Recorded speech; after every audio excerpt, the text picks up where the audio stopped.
We're driving a 2024 Toyota Land Cruiser. It is an off-road capable SUV. Here's how much it costs. Coming up, obviously the Land Cruiser is intended as an off-roader, and we will test that, but what's it like doing all that other boring stuff that's not epic off-roading? We'll talk about it. But first, interior. I really like this trim, whatever it is. It kind of looks like the world's most elaborate shoelace.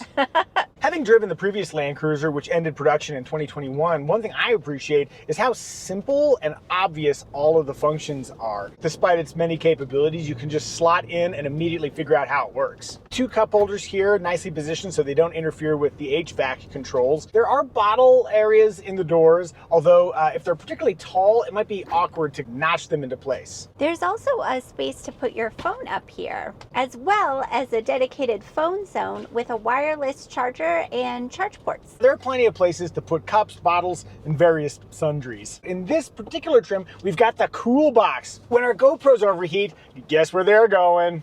We're driving the Land Cruiser First Edition. That's the highest level trim, which explains the leather seats we're enjoying right now. Oh, and also on my side, I've got a little extra thigh support. I have praised Toyota for seats without any pressure points. Here, I'm feeling a little bit of pressure from this seam, maybe a more substantive complaint. Off-road, you're gonna get bounced around quite a bit, so a little extra support laterally would be nice. Seated behind my ideal front seat position, plenty of knee clearance, headroom is good foot space. Kiddo, how did you find sitting in that middle spot? It's pretty good, and the foot space is good.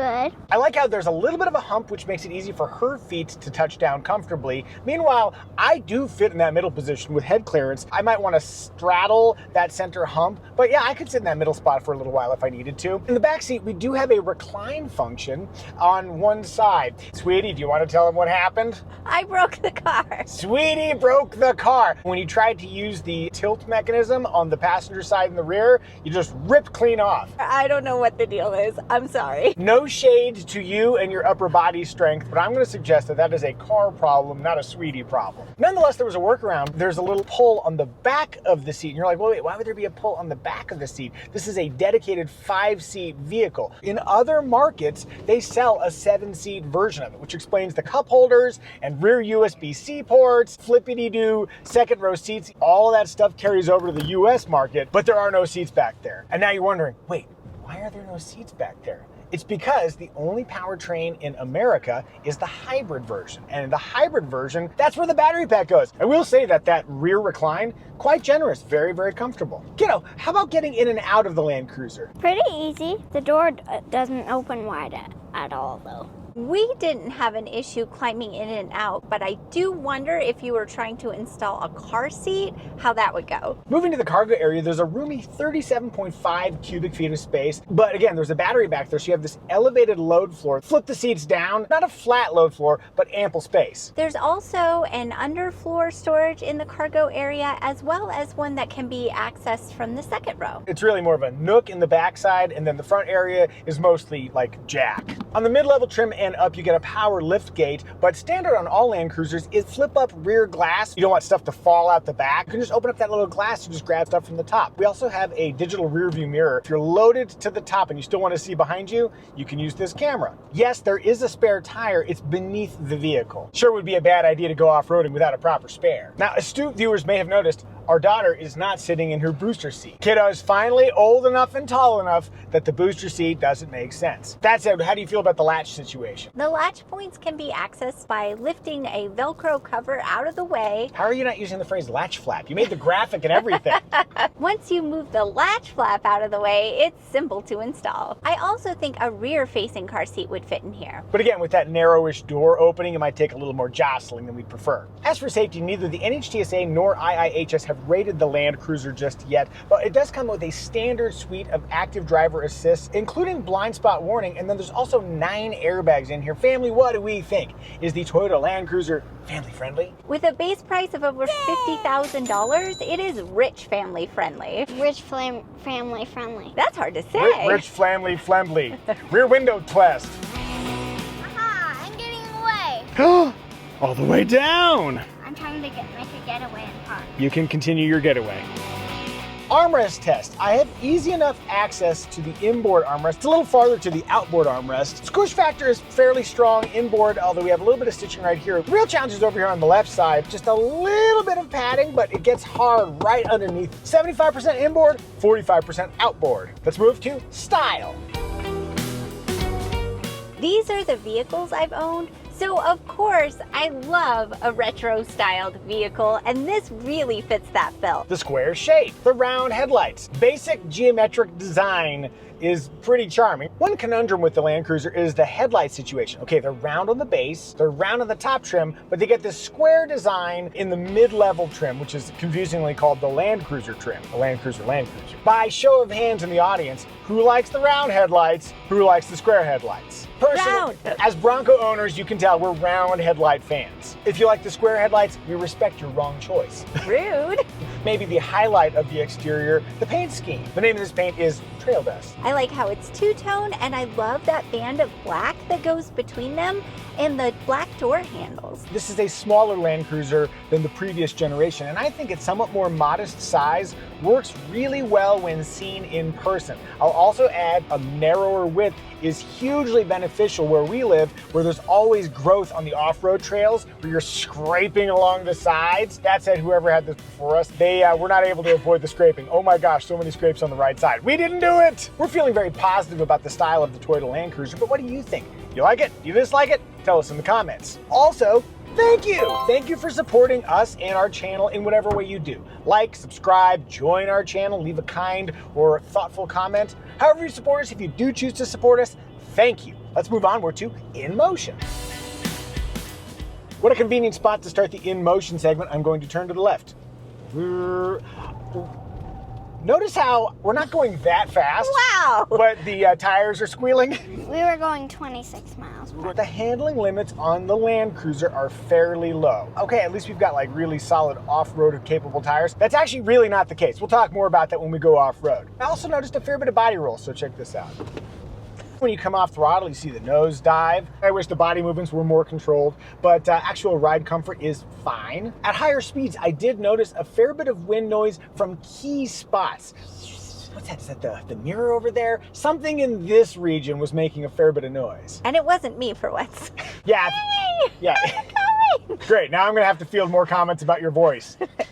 Moving to a 4-cylinder hybrid powertrain might be off-putting to some Land Cruiser traditionalists, but I find that in general operation, it gives you the power you need when you need it.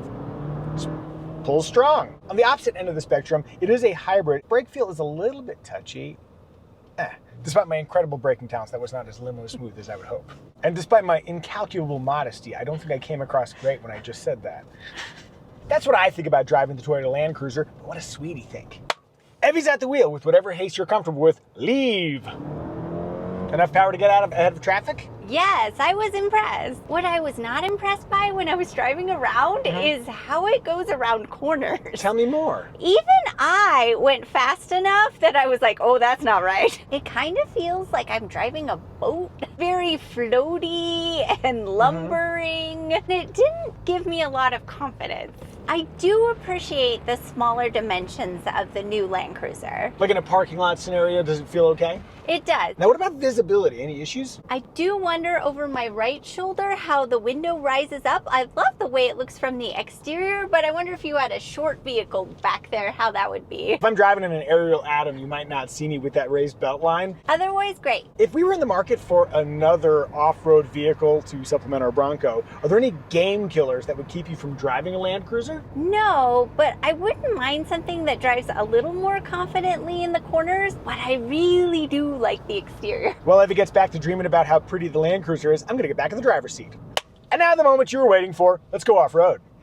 We're off-road. We've got standard full-time 4-wheel drive, including a 4-low mode. Which is really different from the 4-loco mode. Oh, it's not that different. Woo! We have 8 inches of ground clearance, which by the numbers is actually not a terribly huge amount of ground clearance, though hopefully enough. We also have standard downhill assist control and crawl control. Let me put it into 4-low. Let's use crawl. My foot is not on the accelerator, and the vehicle is just gonna move itself up this hill. Nice and steady speed. Again, I'm not touching any of the pedals. and it kept us going at a very comfortable rate down that hill. For underbody protection, we have standard skid plates covering the engine, the transmission, and the transfer case. Because nothing's worse than getting out on the trail and breaking expensive stuff. On that note, have you ever accidentally sat on your glasses and broke them? Boy, that's annoying. Flying Eyes eyewear are made out of a material called Resilimide that is patented, that's bendable, durable, and very, very flexible. They're made for pilots. But anyone can wear them. If you want to help support our channel, and if you're in the market for uniquely durable eyewear or eyeglasses, click the link in the description below to learn more about Flying Eyes? Yes, Flying Eyes. I got it right. Wait, more first. Oh. In an off-road environment, some of those body movements that were a little off-putting on-road do lead to a more comfortable off-road ride. Now, one good reason to go to the mid-level trim up from the base trim is that you get the multi-terrain select, which allows you to get into all sorts of different drive modes: sand, mud, dirt. It also adds a stabilizer bar disconnect so you can maximize front-end articulation. The mid-level trim also adds the multi-terrain monitor system. If you don't have a spotter, being able to see exactly where the tires go, especially with this quasi through the hood view, is really useful. So right here, we've got a little section where you can put all of that different off-road technology to use. This is not the absolute gnarliest section of trail, but we do want to return the Land Cruiser in good condition to Toyota. Tire over on the right side of that rock there. And we're starting to get that articulation. Oh, there we go. Feel that? And I lost my mic. So we got one tire in the air. Let's see what happens. I don't have anything locked. I just want to see what happens when I start to accelerate. A little roll back. So it's braking, but it is moving us forward. So what we've got is individual braking to transfer power from one side to the other. You can feel it kind of doing its work, but it did work. And now I'm going to go back and do that one more time. Don't press your luck, dude. This time I'm going to lock that center and lock that rear. Well, that was much easier. The Land Cruiser has no problem distributing power to where it is most useful. If I had any hesitation about driving the Land Cruiser off-road, it would be the Michelin LTX Trail tires. Michelin describes them as having light all-terrain performance. To me, that feels a little bit mismatched with the capabilities of the platform. Furthermore, if you go on Michelin's website, there are a lot of people that complain about premature wear of those tires. Mostly for me, I want extra robustness if I'm going out into nature. I don't want a random tire destroying my day. We had this with our stock Bronco tires, and I will never do that again. But toss on some KO2s, and this thing could be bad off-road. All right, let's get back on the streets. Moving on to remarks. Infotainment. The standard screen is 8 inches with Apple CarPlay and Android Auto, both wireless. We've got the 12.3-inch display, which comes on the mid-level trim and higher. This is a very luxurious place to rest your thumb as you're making those screen inputs. The infotainment system is very easy to use. There are shortcuts on the side. And look, an obvious dedicated little volume knob, although that is a bit of a reach for you. Ah! And that's why you don't touch the volume knob. It's a big reach for me. Yep, keep reaching, keep reaching. In front of me, I've got a 12.3-inch digital gauge cluster, reasonable customizability and plenty of information. On the base trim, that's a 7-inch unit. And now let's take a look under the hood in a test inspired by my buddy Brian. Here's how you open the hood on a Land Cruiser. There's the dipstick, there's where you add the oil, and over on the right side, that's where you add the washer fluid. All right, let's talk engine choices. The only engine offered is the 2.4-liter turbocharged hybrid. For those who missed the old V8, I'd like to point out that the new engine offers much better fuel economy and more torque. That engine's paired with an 8-speed automatic transmission. For those who want to tow, it maxes out at 6,000 pounds. Sweetie, Talk to me. will you share our trim recommendation? I certainly shall. Our trim recommendation is which trim will give you the essential Land Cruiser features you would regret not getting, but at the lowest possible price. We're going to recommend the base 1958 trim, which includes essentials like heated front seats, 3-zone climate control, 6 USB ports, smart key access, and plenty of off-road capability. But honestly, if it were us, we'd probably spend an extra $6 grand for the mid-level Land Cruiser trim, because it adds running boards, a power liftgate, leatherette seating, a power driver's seat, ventilated front seats, dual 12.3-inch infotainment and gauge cluster displays, and a few more off-road features. It is a lot more SUV for the price. If you're ready to buy a Toyota Land Cruiser of your very own, click the Kelley Blue Book pricing link in the description below to learn what your current car is worth for trade-in and what you should spend on a Toyota Land Cruiser. Possible alternatives to the Land Cruiser include the cheaper Ford Bronco and Jeep Grand Cherokee, and the somewhat more expensive Land Rover Defender. We should also mention $56,000 is the base price, and what are we at, $74,000 as tested, is not cheap. Unless you compare this Land Cruiser to the previous Land Cruiser, which started like $85,000, that $30,000 drop in base price is quite welcome. I'll also add, compared to the mid-level trim with the premium package, the first edition we're driving is like an $8,000 jump up, and based on the few things it adds, like, you know, unique wheels and rock rails, that roof rack, plus the leather interior, I don't know if that's worth it. We'd probably stick with that mid-level trim, but we do like the round headlights. Is that why they did that? Oh. Did we miss any remarks? If so, tell us in the comments section. And now it is our daughter's time to shine. Child, can you tell us what is your favorite feature in the Toyota Land Cruiser? My favorite feature is the Michelin Man on the side of the tire. Can I give you a fun bit of trivia? Do you know what his real name is? What? Bibendum. Bibendum. Bibendum, that's the actual name of the Michelin Man. Is this a real person you're talking about? Real enough that I hugged him at an auto show once. Family, I think we've done a good job reviewing the Toyota Land Cruiser. May I have a 5 and a 5, and you come get your high five. Bam! And now please enjoy our AI-generated Toyota Land Cruiser synopsis song. From the wild, driving mercilessly, engine roaring, ready to bleed.